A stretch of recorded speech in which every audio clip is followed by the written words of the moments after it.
Hey guys, thanks so much for watching this video today. Today I want to talk to you about how you can get started researching your family history. So I have 5 steps to getting started to researching your family history.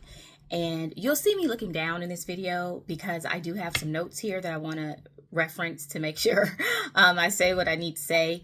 But yeah, let's just jump right into it. So 5 quick steps to getting started. 1, reflect. So that's the first step, guys. And it may sound like that's a big deal. It's not. It's really just sitting down and thinking about what do you already know about your family history and what are you trying to find out, right? But that piece of what do you already know is really important. So because that's what you're going to use to help you research down the road. That's your building block. That's your starting point. So you need to take some time and reflect on that. Write it down. Just jot down what you already know. Keep track of it. And once you do that, then the next step is planning. Think about what you want to actually accomplish with your research. What is your journey going to look like as you do this research? How much time do you have to devote to researching? Do you have a specific goal in mind? So, are you time bound by something you want to deliver or share with someone else? So you want to think about those things when you are getting ready to research. So planning is very important because if you only have 1 week a month, or 1 hour per month to research, that's okay. Everybody's different. Sometimes you can only research 1 hour every 3 months. That's great. But knowing that will help you manage your resources better. A lot of these resources we use to search family history are not free. So how much do you want to pay for? How much do you not want to pay for? When do you use a free trial? If you've planned what you want to accomplish and when you're going to research, then you'll know all those things. And that's really important. And so mentioning resources, the third step is preparing, right? Once you've figured out, this is what I already know, this is what I don't know, this is what I want to know, then you need to figure out what do I need to help me find that information? And that's what you do in the preparation step. So you're preparing to research. That's what the third step is about. And what that looks like is figuring out what tools do you need. Are you going to use Ancestry.com? Are you going to use FamilySearch.org? Are you going to need a free trial? Are you going to pay for a subscription?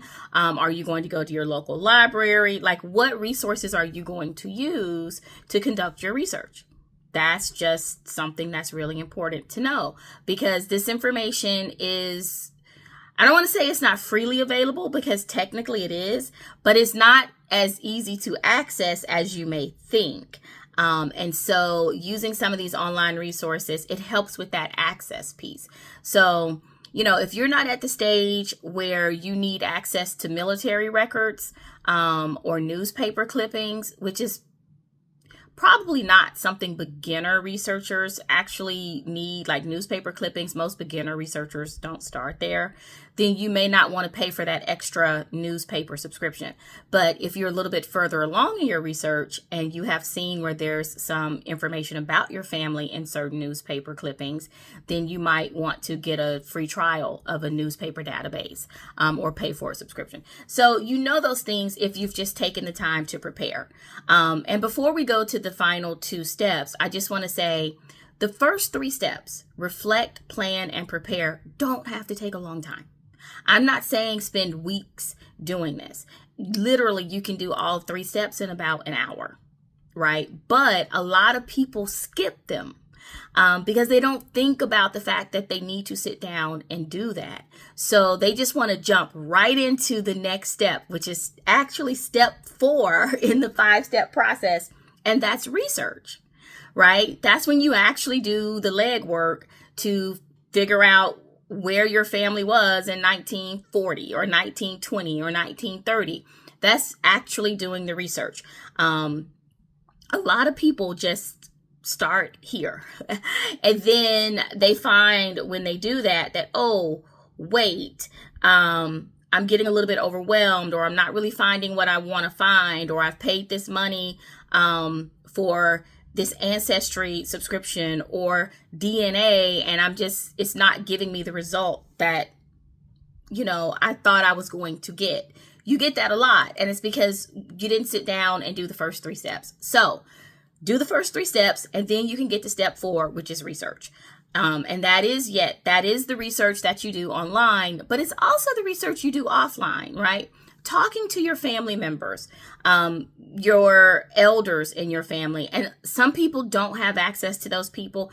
That is okay. Don't let that stop you. Continue to talk to the whoever you can, even your older siblings or your parents, or if you don't have anybody to talk to, don't talk to anybody. Just write down what you know and then see what you can find. Don't let that be a roadblock for you. Don't skip it, but don't let it be a roadblock for you if you don't have people that you can talk to, And then finally, the 5th step is documenting and recording what you find. So as you're doing this research, it's really important that you document what you find.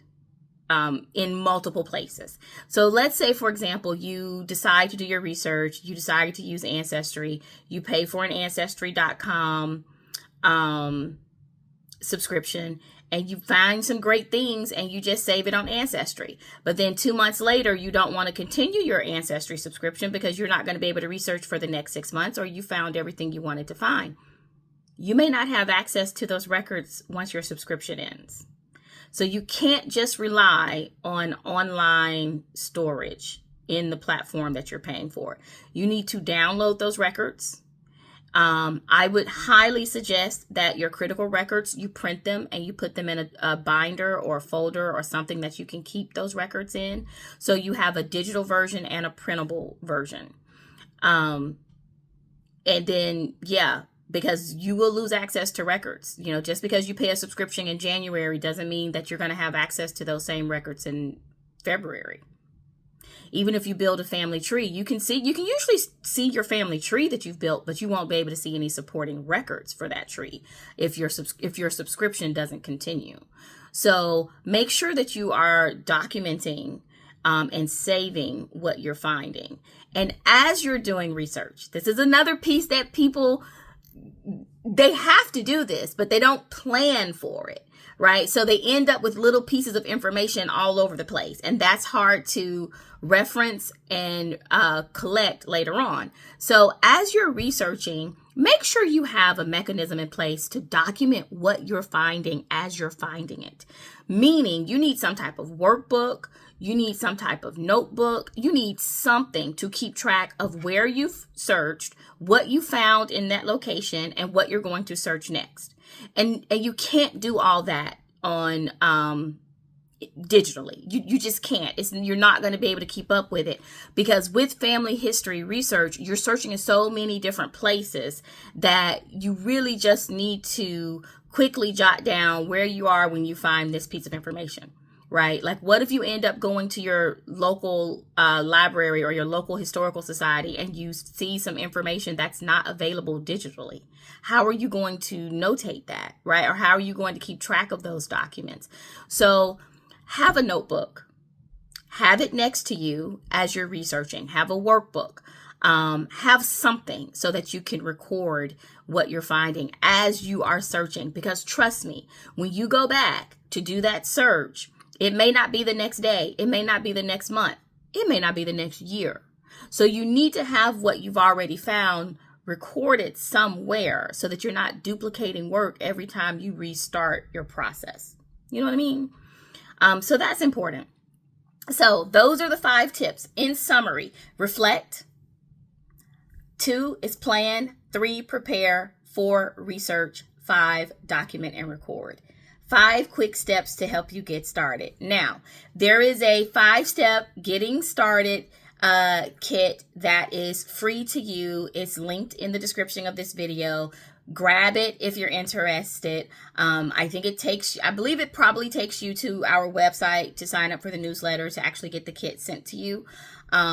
But yeah, it is free to you. So if you are interested in getting started, give it a look. It's at historyrooted.com. That will be linked in the description as well. And stay connected with us at History Rooted. I'm going to start trying to make more frequent videos on this channel so that we can share this journey in family history research together. So yeah, give us a look, historyrooted.com, to get that free 5-step getting started guide. We also have blogs, resources, and much more. So thanks for watching. Have a good day.